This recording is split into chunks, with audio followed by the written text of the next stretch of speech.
Bonjour et bienvenue dans la première saison des Lois naturelles, le podcast de la naturopathie holistique. Je suis Camille Langlais, étudiante en dernière année de naturopathie au Sénato et fondatrice de ce podcast. Chaque jeudi, je vous invite en solo ou au travers de témoignages inspirants à découvrir les trésors que recèle la naturopathie et comment, grâce à des techniques simples et pleines de bon sens, vous pouvez prendre soin de votre santé et de tout votre être chaque jour un peu plus. La santé sur tous les plans de l'être est à notre portée. Bonne écoute!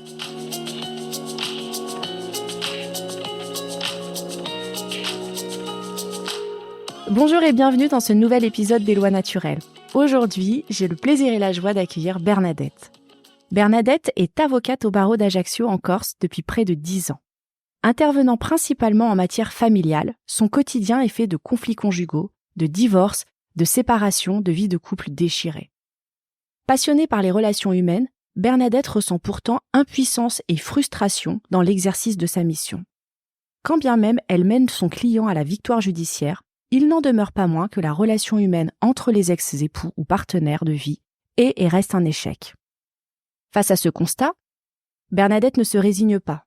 Elle décide de se former, dans un premier temps en qualité de médiatrice, afin de tenter de recréer un dialogue entre les protagonistes du litige.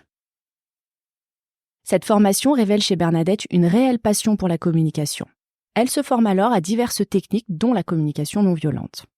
Mais la médiation ne comble pas toutes les attentes de Bernadette qui se sent toujours limitée dans l'exercice de son métier d'avocat. En 2020, elle découvre le coaching et ses outils. D'abord pour elle-même, puis rapidement elle décide de s'y former pour en faire bénéficier ses clients. Aujourd'hui, Bernadette exerce en tant qu'avocat coach et elle est pleinement alignée avec sa pratique professionnelle. Alors, on peut se demander quel est le rapport avec la naturopathie. Étant moi-même juriste dans ma première vie professionnelle, le parcours de Bernadette me touche personnellement, car en tant qu'avocate, elle a su réaligner sa profession et ses valeurs avec son métier. Je pense que son parcours est inspirant, au-delà de son histoire personnelle. La naturopathie a une vision holistique de l'être. Il ne s'agit pas uniquement de bien manger, de faire du sport ou de se faire masser régulièrement. La naturopathie vise à un état d'harmonie de l'être, une congruence pleine et entière de toutes les facettes de son être, une adéquation des valeurs de la personne avec ses actes et son quotidien. Ainsi, exercer un métier dont on ne partage plus les valeurs ni le sens peut créer une disruption et éloigner du chemin de la santé. Personnellement, je suis admirative du parcours de Bernadette car elle a su créer son chemin, un chemin qui est inédit en faisant preuve d'audace et de courage. Bonjour Bernadette. Bonjour Camille. Merci d'avoir accepté mon invitation. Je suis très touchée et très honorée de t'avoir sur ce podcast pour ce premier interview. Merci à toi pour ton invitation et merci pour ta présentation qui m'a vraiment touchée. Alors, je l'ai rappelé dans ton parcours, tu as décidé de te former à la médiation. Est-ce que tu pourrais nous expliquer pourquoi tu as été vers la médiation un peu plus en profondeur? Qu'est-ce qui t'a animé et dans quel état d'esprit tu te situais à ce moment-là? Alors, lorsque en fait, en 2018, je suis avocate à Ajaccio. Ça fait 2 ans. J'ai créé mon cabinet. Il fonctionne. J'étais auparavant à Aix. J'étais en collab et j'avais fait vraiment le choix de créer mon cabinet, rentrer à Ajaccio, exercer à Ajaccio. Et pourtant, j'ai cette prise de conscience en juin-juillet 2018 que ça ne fonctionne pas en fait. Ça ne me convient pas en fait. Le métier ne me convient pas. Et je suis en recherche d'autre chose. Je suis en recherche de reconversion, je suis en recherche d'autres choses. Je me pose énormément de questions et je décide d'écouter mon intuition. Et en réalité, mon intuition me dit, quand j'entends parler de médiation, mon intuition me dit il y a quelque chose pour moi. Et ce qui m'amène à commencer cette formation en médiation, c'est il y a quelque chose pour moi, je sais pas quoi, et j'ai envie d'écouter mon intuition. Vraiment, la première décision, ça a été, j'ai décidé et je décide d'écouter mon intuition. Et le premier choix, ça a été, voilà, je sens qu'il y a quelque chose pour moi, je vais vers la médiation. Mais je sais absolument pas quoi, en fait. Je ne sais pas ce que je recherche. Et tout à l'heure, tu disais que tu sentais que le métier était plus fait pour toi. Qu'est-ce que tu as ressenti, en fait? Qu'est-ce qui se passait à ce moment-là? Je n'allais tout simplement pas bien, en fait. Vraiment. Quand je quitte Aix, ça fait 2 ans et demi que je suis en collab. et je quitte Aix parce que je ne suis pas bien. Et à ce moment-là, lorsque je suis à Aix, j'ai des crises d'angoisse, etc. Et en 2018, je suis surprise parce que j'ai ces mêmes symptômes qui reviennent et je ne vais pas bien physiquement, émotionnellement. Là, aujourd'hui, je te le dis avec le recul. À l'époque, la seule chose, c'est je vois que j'ai à nouveau des symptômes tels que les crises d'angoisse, etc. Et là, c'est le point de départ qui me dit « Ah oui, je comprends pas en fait. Tout fonctionne professionnellement, donc ça devrait aller.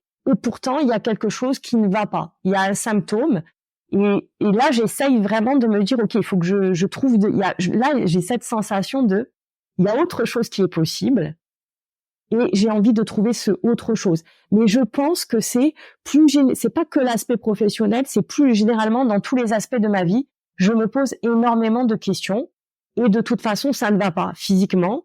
Ça ne va pas, voilà. J'ai des symptômes, je suis fatiguée. Et là, en fait, je décide de commencer par, OK, j'ai une intuition, je vais l'écouter. Et là, je commence à lire des livres de développement personnel, et je reste vraiment ouverte aux signaux que j'ai dans mon corps, que me donne, et qui pour moi est mon intuition qui me parle. Et le premier signal, c'est cette formation médiation qui dure 5 jours à Aix, en fait. Au départ, je pars pour 5 jours à Aix, et pendant ces 5 jours, j'ai cette sensation de je suis au bon endroit au bon moment. Vraiment, pendant ces 5 jours, j'ai ces phrases qui sont là à différents moments de cette formation. Je suis au bon endroit au bon moment. Et j'entends parler des émotions. Je comprends à un moment donné, et je mesure que il y a des émotions, que c'est important d'écouter ces émotions, les besoins qui sont derrière les émotions. J'entends parler un petit peu de communication non violente, et là ça me parle en fait. Et ça correspond à tout ce que j'ai pas écouté jusqu'ici en fait. Moi, mes émotions, on m'a pas appris à les écouter, on m'a pas appris à les exprimer. Et ces quelques jours de formation m'ont permis déjà d'avoir des bribes d'autres choses en fait, de ce champ des possibles que je savais exister au fond de moi. Et là, en fait, c'est comme si, OK, j'ai envie d'aller plus loin. Et j'apprends en fait qu'il y a une formation sur 1 an pour devenir médiateur. Et là, en fait, je sens que j'ai envie d'aller plus loin. Et une formation qui devait durer 5 jours, finalement, dure 1 an et demi, et je passe le diplôme pour devenir médiatrice. Et vraiment, il y a un autre, dans cette formation de 5 jours, le dernier jour, on nous dit, dans le cadre de la formation, on cherche des personnes pour construire la paix dans le monde. Et là, en fait, le construire la paix dans le monde, il y a vraiment, je sens quelque chose qui s'allume en moi et me dit, OK, c'est ça, en fait. Et ça a vraiment été, pour moi, la première étape. Oui, c'est intéressant ce que tu dis, parce que ton mal-être, il était au-delà d'un mal-être psychologique. Tu le ressentais dans ton corps physique. Complètement. Je le ressentais dans mon corps physique, et puis finalement, il y avait aucune raison. Quand j'étais en collab, je me sentais surmenée, ça ne me convenait pas. Je me sentais pas au bon endroit, je ne voulais plus vivre à Aix. Donc si tu vois, à ce moment-là, je me suis dit, OK, il y a des signaux dans mon corps. J'étais à 2 doigts du burn-out, clairement. Je savais pourquoi j'avais des signes à Aix. J'étais à 2 doigts du burn-out. Quand je suis à Ajaccio, je comprends pas, en fait. Tout devrait aller, en fait, parce que en apparence, tout va bien. Mon cabinet fonctionne, je vais bien, j'ai aucune raison d'avoir ce type de symptômes et de me dire encore une fois, j'ai envie de raccrocher la robe, clairement. Ce métier ne fait pas sens pour moi. Et en fait, j'ai cette sensation à ce moment-là d'avoir tout essayé. Parce que j'ai créé mon cabinet, je ne suis plus collab, parce que je suis dans la ville où je veux vivre, et que c'est un choix du cœur aussi de rentrer vivre à Ajaccio, dont je suis originaire. Donc, je ne comprends pas, en fait. En fait, mon mental ne comprend pas ce qui est en train de se passer. Et je me dis, OK, par contre, j'ai cette sensation j'ai une intuition, j'ai envie d'écouter cette intuition et de voir finalement, je sens qu'il y a autre chose qui est possible. Vraiment, c'est ce qui se passe à l'intérieur de moi à ce moment-là. Et quand tu décides d'aller suivre cette formation de médiation, tu le fais plutôt pour tes clients, j'imagine? Pas du tout, en fait. Tu le fais pour toi? Vraiment. C'est-à-dire qu'à ce moment-là, je le fais Oui, pour moi. Je le fais parce que, pour une fois, le mental n'entre pas en ligne de compte. Je le fais pour moi. En fait, je suis dans un stade de ma vie où ce métier ne me correspond plus, donc je suis en recherche d'autre chose. Je suis en recherche de reconversion. Et je me souviens que quand je m'assieds et que je comprends, parce que vraiment, je m'assieds sans savoir exactement ce qu'est la médiation. Enfin, je veux dire, là, le mental n'est entré à aucun niveau, à aucun plan dans la prise de décision. Et je me souviens que là, j'apprends qu'on peut être avocat et médiateur. Et à ce moment-là, c'est rigolo avec le recul parce que j'ai même presque une déception de me dire non, mais moi, je cherchais autre chose.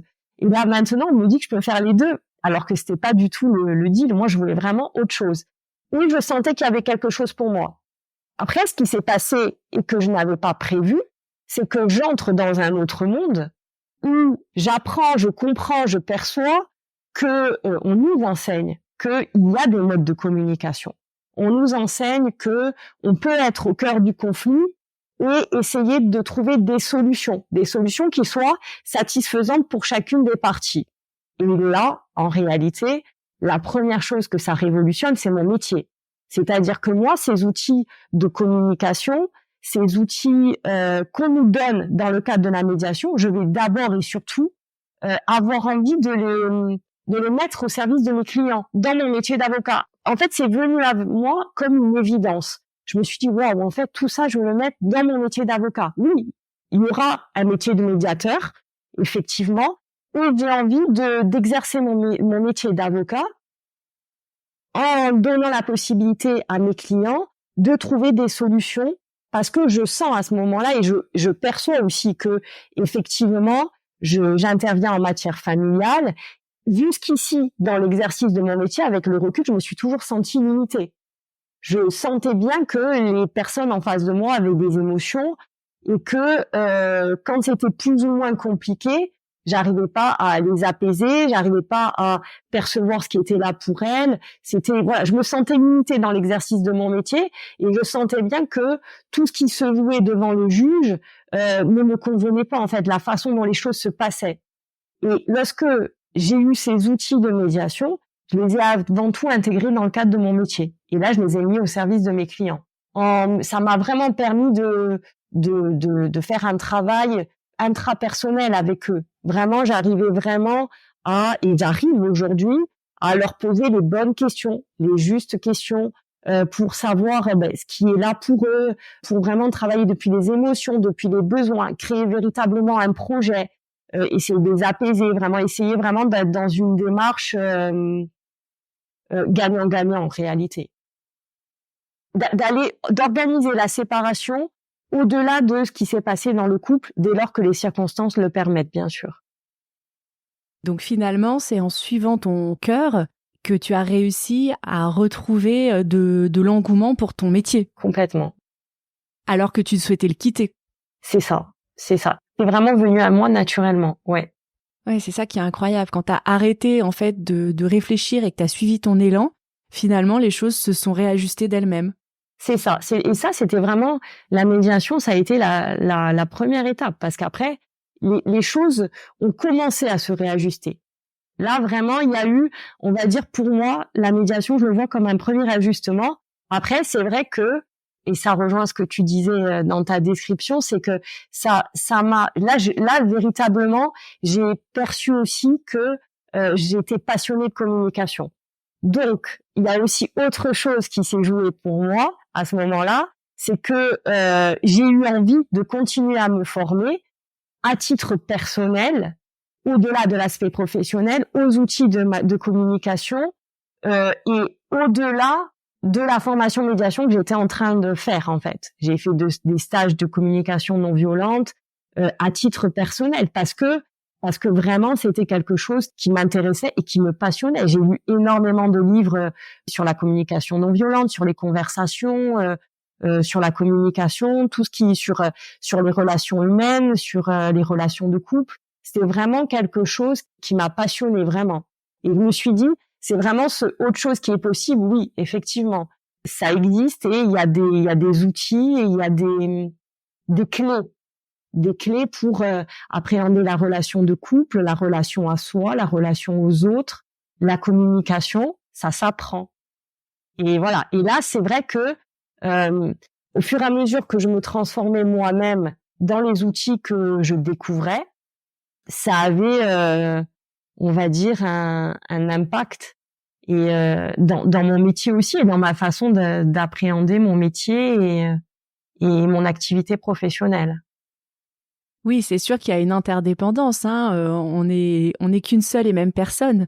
Donc forcément, ce que tu apprends au niveau personnel rejaillit dans ton travail et inversement.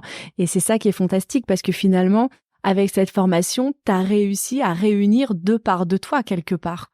C'est ça. C'est vraiment la première fois où oui, j'arrive à réunir deux parts de moi. C'est cette formation qui m'a énormément apporté. Elle m'a permis de réunir deux parts de moi et j'irai même plus loin, elle m'a permis de réunir toutes les parts de moi. Parce que, ce sont des outils qu'on essaye d'abord sur soi, parce que je pense qu'on ne peut pas, les mettre au service de nos clients, je ne peux pas les mettre au service de mes clients s'ils ne les ai pas expérimentés, qu'ils ne font pas sens pour moi. Et ça m'a permis de mieux me connaître. Et au fur et à mesure que j'ai appris à mieux me connaître, je me suis alignée avec qui j'étais. Et j'ai fait en sorte que mon exercice professionnel me ressemble.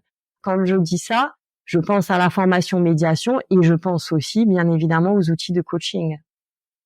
Et voilà, j'allais y venir justement parce qu'il y a eu la médiation. Ça a été vraiment le premier grand changement, tant au niveau personnel que dans ta pratique. Mais là, c'était vraiment, comment dire, un premier pas. Il y a eu des pas suivants.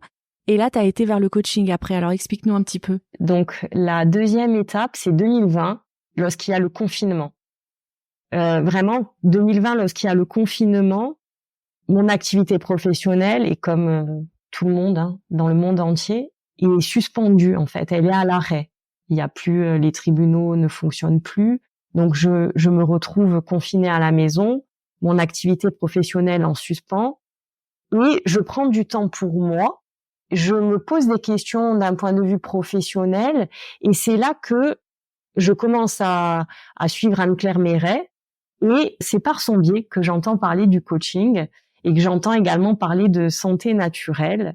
Et à ce moment-là, en fait, j'ai une deuxième prise de conscience, c'est que jusqu'ici, en réalité, je n'étais pas allée jusqu'au bout, en fait. J'avais mon mental qui me retenait.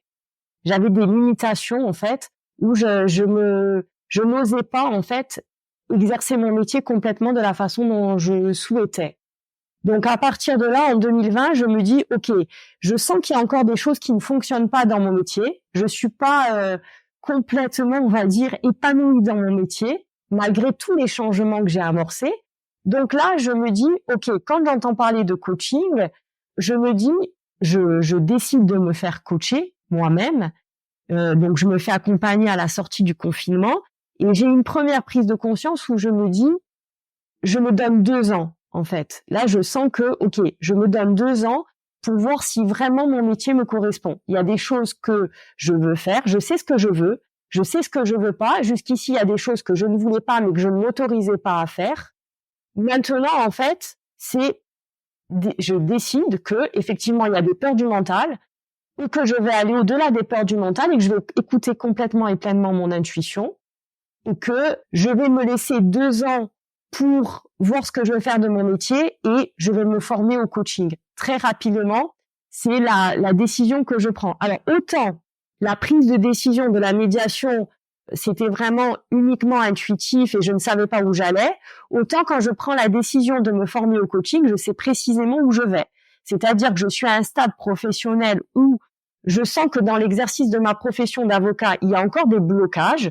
Il y a des fois où je suis frustrée et où je me sens limitée parce que j'ai bien conscience que il y a quelque chose qui se joue à titre intrapersonnel dans la gestion du conflit, lorsqu'il y a une séparation, et j'ai l'impression que il me manque des outils. Et quand je commence à entrevoir ce qu'est le coaching, je me dis, ah oui, ces outils-là, les outils de coaching sont intéressants et peuvent m'aider. Je me dis, c'est ce qui me manque, peuvent m'aider à transformer mes clients, peuvent m'aider à créer quelque chose de différent, peuvent m'aider vraiment à accompagner mes clients sur un autre plan que la médiation, en fait. Parce que Les outils de médiation, c'est des outils de créativité, des outils de communication. Avec le coaching, on fait un travail intrapersonnel avec la personne. Il y a des outils de questionnement, on s'interroge sur les valeurs, les besoins, les projets. Donc vraiment, il y a un travail plus en profondeur que je peux faire. Outils de coaching et de coaching de communication, parce que je découvre ça aussi. Et c'est vraiment les deux. Je décide de me former à des outils de coaching de communication et à des outils de coaching parce que je perçois que c'est un métier avec une certaine posture et que je veux vraiment être formée pour exercer ce métier. Et à ce moment-là, je ne sais pas encore si je vais être uniquement coach, si je vais poursuivre mon métier d'avocat. Je me laisse vraiment 2 ans. Et et c'est au fil du temps, finalement, que je me rends compte que on arrive quand ma formation se termine, on est en 2021. Lorsque ma formation se termine, je me dis OK, là je veux toujours être avocate. Pour l'instant, j'ai envie je ne me vois pas raccrocher la robe. Je sens qu'il y a quelque chose au fond de moi qui me dit les 2 ans ne sont pas encore passés, hein, on est à mi-2021. Ma formation de coaching n'est pas terminée, mais au fond de moi, je sens qu'il y a quelque chose qui me dit non, je peux pas raccrocher la robe, c'est pas possible. Et je décide de voir si je peux être à la fois coach et avocate. Ça, c'est la première décision que je prends. Et je vois que c'est possible. Et donc, je décide d'être avocat coach. Et finalement, avec le fil du temps, je prends la décision d'être avocat coach avant les 2 ans, en fait. Oui, parce que avocat, c'est pas anodin comme métier, hein. C'est un métier qu'on fait par passion, avec son cœur. Donc c'est vrai que même si on décide d'arrêter ce métier et comme on dit dans le jargon de raccrocher la robe, il y a toujours une souffrance du cœur. Voilà, c'est pas rien, quoi. Et alors, quand tu décides d'aller vers le coaching, t'es dans le même état d'esprit que quand tu décides de faire la médiation? T'as aussi ces sensations physiques ou c'est plutôt le confinement qui t'a poussé vers cette réflexion? Non, vraiment, c'est plutôt le confinement qui m'a poussée vers cette réflexion. J'ai quand même, à cette époque-là, effectivement, j'ai plus ces sensations physiques, j'ai plus les symptômes parce que justement, je pense qu'à ce moment-là, je suis presque à l'équilibre. C'est juste, disons que quand je sens que je peux aller plus loin en fait. Je suis presque à l'équilibre. Et pourtant, je sens que c'est pas encore complètement ça. Et c'est là que, avec le coaching, je fais un travail sur les pensées, un travail sur le mental, et aussi quelque chose qui m'a énormément inspirée, c'est ce que partage Anne-Claire Méret. Anne-Claire Méret, elle parle énormément à cette époque-là de santé naturelle. On est en 2020. Et elle parle, il y a vraiment cette idée dans la santé naturelle. Il y avait Anne-Claire Méret qui m'a beaucoup inspirée et Doc Laloune. Et en fait, elle parle de santé naturelle et du fait de redonner le pouvoir dans le domaine de la santé, que la personne reprenne le pouvoir dans le domaine de la santé. Et ça m'a vraiment inspirée parce que j'ai perçu des choses où j'ai envie de transposer à mon métier. En me disant, en tant qu'avocat, j'ai envie de redonner le pouvoir dans le domaine juridique, dans le domaine de la justice, dans le domaine de la séparation à mes clients. Et en fait, de permettre à mes clients de communiquer par eux-mêmes, de permettre à mes clients d'avoir des outils. C'est ça la différence que je fais entre la médiation et le coaching. C'est que avec la médiation, j'avais l'impression que les gens n'allaient pas vers l'autonomie. C'est-à-dire qu'ils faisaient appel à moi en tant que médiateur. Je les accompagne sur un aspect de leur vie, mais je ne les rends pas autonomes en fait. Tandis que les outils de coaching, l'idée c'est vraiment cette idée d'autonomie et de travailler non pas uniquement sur l'aspect relationnel et intrapersonnel en fait. Et j'ai eu envie vraiment de me dire ok, je sais ce que je veux faire à ce moment-là. Tout ce que dit Anne-Claire Méret, Doc Laloune, ça m'inspire. Donc je veux de la même façon permettre à mes clients de reprendre leur pouvoir personnel dans le domaine de séparation. Et là, j'ai cette prise de conscience que, en réalité, oui, les gens peuvent se séparer et l'organisation de leur séparation devrait être de leur ressort, en fait. Ça devrait être à eux de s'asseoir autour d'une table et d'essayer et d'être aidé, accompagné par des avocats, par des professionnels pour organiser leur séparation de façon gagnant-gagnant. Quelque chose, trouver des solutions qui soient satisfaisantes pour tout le monde. Et finalement, aller devant le juge, si les circonstances le permettent, ça devrait être uniquement pour venir homologuer un accord qui a déjà été trouvé par les personnes. Donc, il y a vraiment cette idée de réinvestir sa séparation, en fait. Réinvestir et organiser sa séparation. C'est un peu l'idée des dernières réformes qu'il y a pour aller vers une simplification du divorce. Mais en même temps, il n'y a pas les outils derrière. Si on arrive dans cette situation-là, c'est qu'il y a forcément aussi un défaut de communication quand on va voir l'avocat. Donc toi, finalement, aujourd'hui, tu retrouves pleinement ton rôle d'avocat, de conseil. Tu redonnes leur responsabilité aux clients qui sont on va dire, avisés par tes conseils. Ils redeviennent pleinement maîtres des décisions qu'ils vont prendre pour eux, parce qu'en fait, c'est leur situation. C'est ça. Et je leur dis souvent, je ne sais que je ne sais pas pour vous. Et pour moi, c'est vraiment ça qui est important, c'est qu'ils prennent leurs décisions par eux-mêmes, qu'ils voient qu'ils en sont capables, et que c'est finalement organiser sa séparation, c'est aussi organiser la suite, l'avenir, aussi bien pour eux que pour les enfants, que dans un avenir plus ou moins proche, en fait. Et c'est vraiment et c'est là que j'ai vraiment pris pleinement ma place dans mon métier d'avocat. C'est là vraiment que je me suis dit, OK, je suis au service de mes clients, mon métier fait pleinement sens, et c'est vraiment avec toutes ces facettes, et en me disant, j'aide mes clients à organiser leur séparation de manière amiable, les aider à créer des accords gagnant-gagnant, les accompagner avec mes outils de coaching, avec mes outils de communication, avec aussi l'aspect juridique, pour les aider à prendre par eux-mêmes leurs propres décisions. Que là, vraiment, je me suis dit, c'est ma façon d'exercer ce métier. C'est super intéressant. Je trouve que c'est vraiment important de replacer le contexte et la place que doit avoir l'avocat.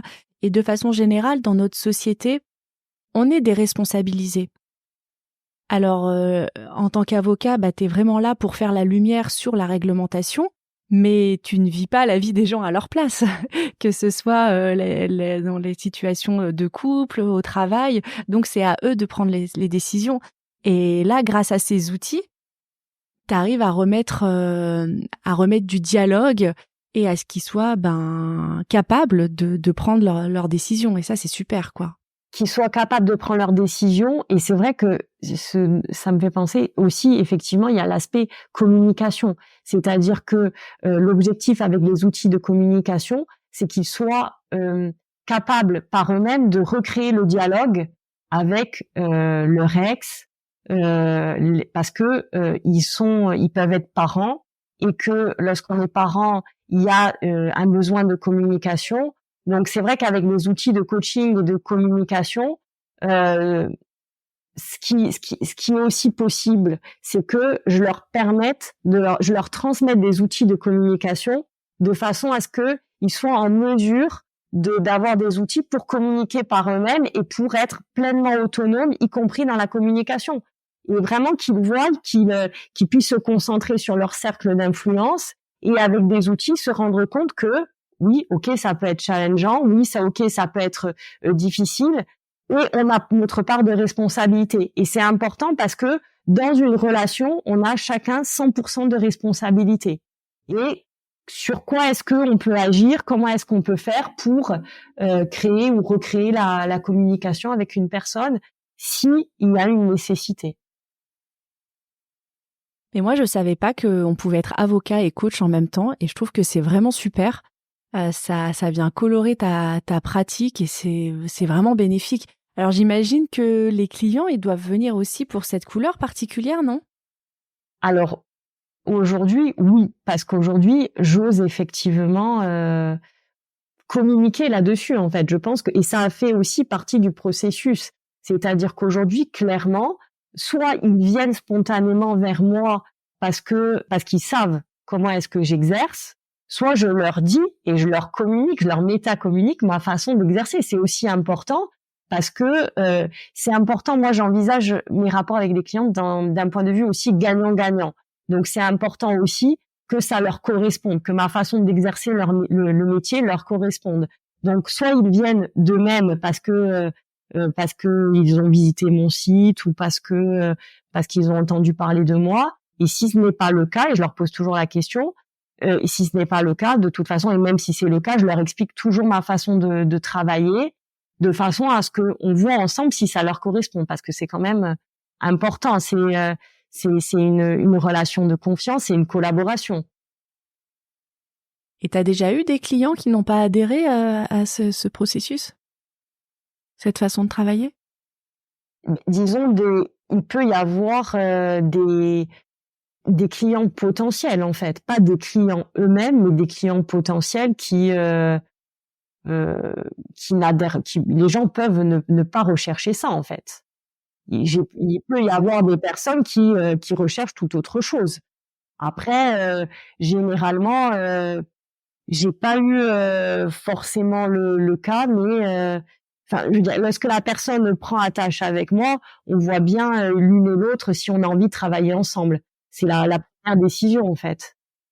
Bien sûr. Et on peut ne pas avoir envie de travailler avec un avocat qui négocie ou un avocat coach.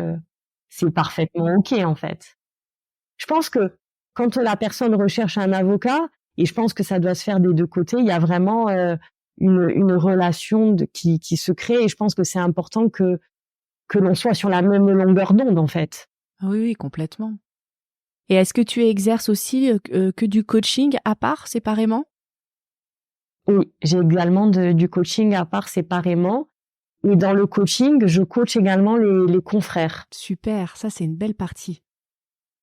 Oui, ça c'était la belle partie qui n'était pas prévue au départ et qui est venue également naturellement. On parle beaucoup du coaching aujourd'hui et ça peut, ressembler à un effet de mode. Et je trouve intéressant que tu montres comment finalement ça peut s'inscrire dans toutes les professions et ce qu'elle apporte, toi, ça t'a permis d'acquérir dans ton métier. Oui, c'est vrai qu'on parle beaucoup de coaching. Après, moi, j'ai vraiment été vers le coaching parce que je me ressentais limitée dans mon métier. Alors après, c'est vrai que je veux dire, comme tu le disais tout à l'heure, je suis allée vers le coaching avant tout pour moi, parce que je me suis posé d'autres questions et j'ai eu envie d'aller plus en profondeur. Et j'ai vu vraiment les potentialités du coaching. Et comme j'avais découvert déjà les outils de communication, les outils de médiation, je me suis dit, ah oui, ça c'est vraiment intéressant. Je l'ai fait en conscience, je me suis dit, j'ai envie de me former à ça parce que ça peut être utile à mes clients. Vraiment, la première idée, c'était celle-ci. Parce qu'une chose qui était certaine, c'est que quand je prends cette décision en 2020 de me former au coaching, je ne sais pas si je vais rester avocate, mais je sais que je vais rester dans l'accompagnement. Parce que je sais que l'accompagnement me plaît et que vraiment m'anime en réalité. Et aujourd'hui, comment tu te sens? Tu te sens pleinement alignée? Aujourd'hui, je me sens pleinement alignée, je me sens pleinement à ma place et j'aime mon métier. C'est super. Et vraiment, ouais, j'aime mon métier et c'est même surprenant parce que je m'entends le dire de nombreuses fois et j'ai pas été habituée à ça. C'est-à-dire que là, je rentre dans ma 13e année de bar et et finalement, c'est au bout de plus de 10 ans, je suis arrivée, j'ai commencé vraiment à me dire, j'aime mon métier l'année dernière. Ouais.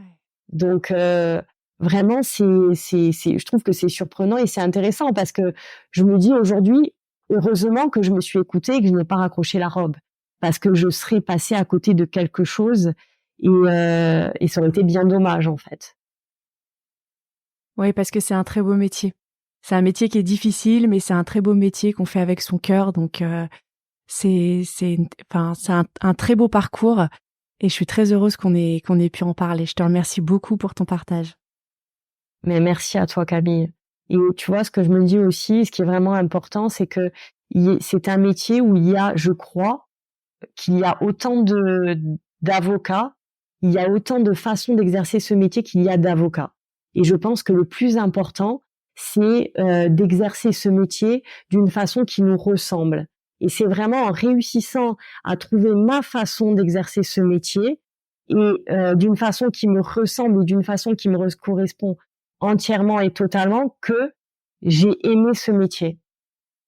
Et tu nous montres que c'est possible. Et c'est très inspirant. Merci Où est-ce beaucoup. qu'on peut te retrouver, Bernadette ? On peut me retrouver sur mon site internet, on peut me retrouver sur les réseaux sociaux, Instagram et LinkedIn également. Super. Merci beaucoup pour ton témoignage et ton partage. Merci à toi pour ce moment et pour cet échange. Moi, je vous retrouve la semaine prochaine pour un nouvel épisode des Lois naturelles dans lequel on parlera immunité. À jeudi. Merci pour votre écoute.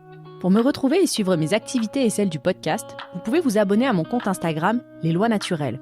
Si vous avez aimé cet épisode et que vous souhaitez soutenir mon travail, je vous invite à le noter ou à mettre un commentaire sur votre plateforme d'écoute, ainsi qu'à le partager autour de vous. Ce sera la meilleure façon de valoriser mon travail et de contribuer à faire connaître le podcast. Je vous remercie infiniment. À bientôt!